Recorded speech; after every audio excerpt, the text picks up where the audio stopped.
सुप्रभात प्यारे बच्चों। आज फिर हम अपने नए विषय के साथ हिंदी की ऑनलाइन कक्षा में आप सभी का स्वागत करते हैं। बच्चों, आज हम हिंदी व्याकरण से कारक पढ़ेंगे। आज हमारा विषय रहेगा कारक कि कारक किसे कहते हैं, क्या इसका हिंदी व्याकरण में प्रयोग है। आज हम ये सीखेंगे कि कारक क्या होता है और इसका हिंदी व्याकरण में क्या प्रयोग है। तो बच्चों चलो प्रारंभ करते हैं। कारक किसे कहते हैं, या फिर ये पूछा जा सकता है कि कारक की परिभाषा लिखिए। तो पहले हम इसकी परिभाषा देखते हैं कि संज्ञा या सर्वनाम के जिस रूप से उसका वाक्य के अन्य शब्दों से संबंध ज्ञात होता है उसे कारक कहते हैं। तो बच्चों, संज्ञा या सर्वनाम एक चीज होगी, वाक्य में हम संज्ञा प्रयोग करते हैं या संज्ञा के स्थान पर सर्वनाम का प्रयोग करते हैं। तो बच्चों, वाक्य में जो संज्ञा या सर्वनाम है उसका, किसका, संज्ञा और सर्वनाम का, दूसरे वाक्य के दूसरे जो शब्द होते हैं, वाक्य में सिर्फ संज्ञा या सर्वनाम नहीं होते, क्रिया भी अवश्य होती है। क्रिया के बिना वाक्य पूरा नहीं होता। ठीक है, तो वाक्य में जो संज्ञा या सर्वनाम है और क्रिया है उसके साथ उसका क्या संबंध है, संबंध बताने के लिए जिन शब्दों का प्रयोग किया जाता है उन्हें क्या कहते हैं, कारक कहते हैं। क्या कहते हैं, कारक कहते हैं। कारक चिन्ह अब है कारक चिन्ह। तो कारक आपको समझ में आ गया है कि कारक किसे कहते हैं कि जब संज्ञा या सर्वनाम का क्रिया से संबंध बताया जाता है, कर्म से संबंध बताया जाता है। तो वाक्य में कर्म भी आ सकता है, तो वाक्य में जो क्रिया है, कर्म है, उसका क्या संबंध होगा उसके साथ, उस संबंध को प्रदर्शित करने के लिए हम कारक शब्दों का प्रयोग करते हैं। लेकिन कारक चिन्ह होते हैं, कारक चिन्ह होते हैं, इन्हें हम परसर्ग भी कह सकते हैं, विभक्ति भी कहते हैं। क्या कहते हैं, परसर्ग भी कहते हैं और विभक्ति भी कहते हैं। तो ये तीन चीज जो होती है, जो कारक चिन्ह है, परसर्ग है, विभक्ति है, इन्हें कैसे और किस प्रकार से लगाया जाता है। तो मैंने आपके लिए एक उदाहरण लिखकर रखा है। चारू ने डंडे से इमली को पेड़ से तोड़ा और नेहा के लिए उन्हें एक टोकरी में रख दिया। वह नेहा से बोली, अरे नेहा, इमली से चटनी बना लो। कि चारू कौन है, किसी भी संख्या का नाम है, डंडे, डंडा भी संख्या का नाम है, इमली। देखो अब इस सेंटेंस में यहाँ पर संज्ञा है, ये संज्ञा है, ये संज्ञा है और ये संज्ञा है। ठीक है, तो एक तोड़ा क्रिया हो गई यहाँ पर।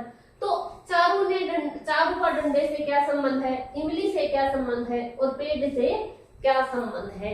इन संबंधों को बताने के लिए ये जो इसमें विभक्ति चिन्ह लगाए गए हैं, जो शब्द लगाए गए हैं, इन्हें कारक चिन्ह या कारक विभक्ति कहते हैं।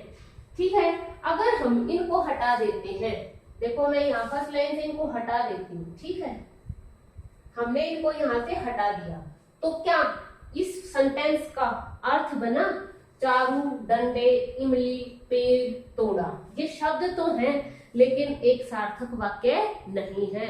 वाक्य में एक दूसरे से संज्ञा, एक संज्ञा का दूसरी संज्ञा से संबंध बताने के लिए जिन शब्दों का प्रयोग किया जाता है उन्हें कारक कहते हैं।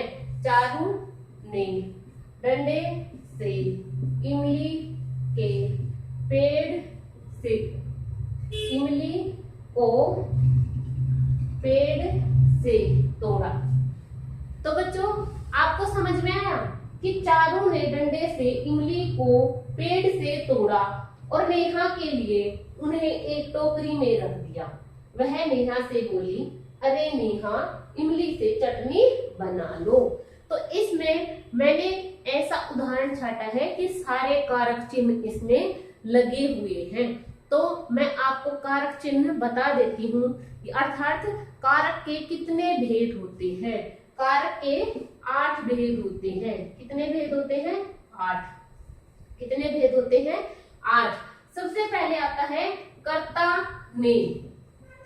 कर्ता ने यानी चारू ने काम किया, वाक्य में काम किसने किया, कर्ता क्या होता है, काम करने वाला, कि जो काम कर रहा है। कर्ता ने, कर्ता के साथ ने विभक्ति लगेगी हमेशा, आप उसके साथ से विभक्ति नहीं लगा सकते। कर्ता यानी कि कार्य को करने वाला, कि जो कार्य कर रहा है वह कर्ता होता है। कि इस सेंटेंस में काम किसने किया? चारू ने। ठीक है, कर्म को, इमली को, कर्म के साथ जो कर्म यानी कार्य, क्या कार्य किया? इमली को तोड़ा। ठीक है, फिर उसके बाद कैसे तोड़ा? डंडे से, कर्ण से, यानी कि जो तोड़ने की क्रिया है वो कैसे हुई? डंडे से।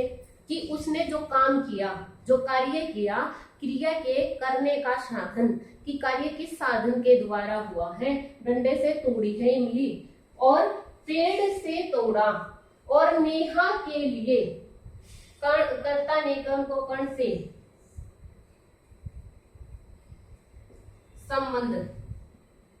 संबंध के साथ लगता है का, के और की। अब इमली का पेड़, इमली को तोड़ा, तो इमली, पेड़ का किस चीज का था? इमली का। तो पेड़ का इमली के साथ क्या संबंध है? वो पेड़ पर लगी हुई थी। संप्रदान होता है किसी को देने का भाव के लिए, कि देने के लिए, उस नेहा के लिए क्या? कि किसी को देने का जो भाव है वो प्रयोग किया जाता है। फिर उसके बाद आता है अधिकरण। अधिकरण में विभक्ति लगती है में और पर। यहाँ पर हमने में लिखी है। जब क्रिया, जो हम कार्य हमने किया, वो कर हमने किसी, जैसे कोई भी वस्तु थी, हमने किसी के अंदर रख दी तो में, और किसी के ऊपर रख दी तो पर। जैसे पुस्तक मेज पर रखी है, पुस्तक मेज पर रखी है। आप ये तो नहीं कह सकते ना पुस्तक मेज में रखी है, पुस्तक मेज पर रखी है। और में यानी एक टोकरी में रख दिया, टोकरी पर नहीं, टोकरी में रख दिया। अधिकरण में पर, और संबोधन यानी अरे नेहा, अरे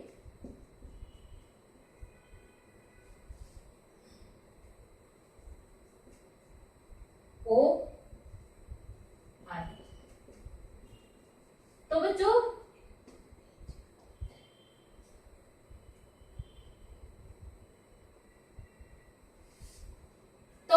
हमने इसके माध्यम से सीखा कि कारक चिन्ह और कारक किसे कहते हैं और कारक चिन्ह किसे कहते हैं। अब हम डिटेल में विस्तार से पढ़ेंगे कि कारक के कितने भेद होते हैं और उनकी क्या क्या परिभाषाएं होती हैं। तो बच्चों कर्ता कारक जो होता है, कर्ता मैंने पहले आपको भी बताया था, कर्ता होता है काम करने वाला, कि काम जिसने किया है। कि वाक्य में जब हमें यह पता चले कि काम करने वाले ने क्या कार्य किया है, या संज्ञा सर्वनाम का उस काम करने वाले से संबंध बताने के लिए हम जिन शब्दों का प्रयोग करते हैं उन्हें हम कर्ता कारक कहते हैं। पहले भी मैंने आपको बताया था कि इसके साथ ने विभक्ति लगेगी, यानी कि ने और सर्ग लगेगा। इसको हम एक उदाहरण के माध्यम से अच्छी प्रकार से समझ सकेंगे। जैसे गरिमा ने मधुर गीत गाया, गरिमा ने मधुर गीत गाया। अब ये बताओ गीत किसने गाया? अगर मैं यहाँ पर ने नहीं लगाती, गरिमा मधुर गीत गाया, क्या भाव निकल रहा है हमारे सेंटेंस का? नहीं निकलता। तो गरिमा ने मधुर गीत गाया, तो कर्ता कौन है यहाँ पर? गरिमा। लेकिन कर्ता कारक की कई बार यह भी पहचान होती है कि उसके साथ में विभक्ति नहीं लगा होता। जैसे अमन कार चलाता है, अमन कार चलाता है। अब ने यहाँ पर नहीं लिखा हुआ। अगर मैं इस सेंटेंस को ऐसे लिख देती, अमन ने कार चलाई। दोनों में अंतर क्या है? कर्ता तो अमन ही है, कार्यरत करने वाला अमन है, कर्ता कारक अमन है, तो यहाँ पर गुप्त रूप से ने विभक्ति लगी हुई है और कर्ता कारक में वाक्य का दूसरे शब्दों से संबंध बताने के लिए ने विभक्ति का प्रयोग किया जाता है। नंबर 2 देखिए, कर्म कारक। क्या है? कर्म कारक। कर्म कारक के साथ क्या विभक्ति लगती है? ओ, और कर्म का अर्थ होता है कार्य। कर्म का अर्थ होता है कार्य। राम ने रावण को मारा। राम ने रावण को मारा। तो अगर यहाँ पर देखो, ने और को हम हटा देते हैं, राम रावण मारा। अब राम ने रावण को मारा है या रावण ने राम को मारा है, यह हमें स्पष्ट रूप से पता नहीं चल पाता। तो राम ने, यहाँ पर राम करता है, रावण को, रावण यहाँ पर हमारा कर्म है। ये राम ने क्या किया? राम ने रावण को मार दिया था। तो कर्म कारक क्या है कि वाक्य में कर्म का संज्ञा या सर्वनाम के साथ संबंध बताया जाता है कि किस प्रकार उसका उसके साथ संबंध है। अगर यहाँ पर को नहीं होता, राम ने रावण मारा, तो भी यहाँ पर ठीक है, क्योंकि ये गुप्त रूप से भी छुपा हुआ हो सकता है। ठीक है, समझ में आया आपको? नंबर 3 है कर्ण कारक। कर्ण कारक, इसके साथ से विभक्ति लगती है। कई बार इसके साथ के द्वारा भी लिखा होता है। के द्वारा का भी अर्थ होता है कि वाक्य में, जो वाक्य में क्रिया है किस साधन के द्वारा हुई है, यानी कि साधन क्या प्रयोग किया गया है, कि जो वाक्य में क्रिया है वो किस साधन के द्वारा हमने पूरी की है। वह कार से स्कूल गया। स्कूल कैसे गया? कार से यानी कि साधन का भाव प्रकट किया गया है कि वह स्कूल में कैसे गया, किस साधन से गया, कार से गया। वह पेन से पत्र लिखता है, तो कैसे लिखता है? पेन से। वह चम्मच से खाना खाता है, कैसे खाना खाता है? चम्मच से। तो बच्चों, हमने यहाँ पर देखा 3 हमने भेद यहाँ पर किए हैं। 3 भेद ही आज हम करेंगे। कि एक बार फिर मैं थोड़ा सा इसको रिवाइज करवा देती हूँ।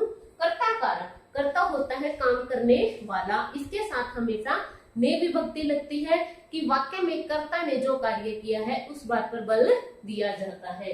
नंबर 2 कर्म कारक, को विभक्ति लगती है। राम ने रावण को मारा, कि उसका कर्म के साथ क्या संबंध है, कर्ता का कर्म के साथ संबंध स्थापित करने के लिए को विभक्ति का इसमें प्रयोग किया जाता है। और नंबर 3 है कर्ण कारक, कि वह साधन जिसके द्वारा हम क्रिया पूरी करते हैं, क्रिया करते हैं, तो उसे हम कर्ण कारक कहते हैं। जैसे वह कार से स्कूल गया, किस साधन के साथ स्कूल गया?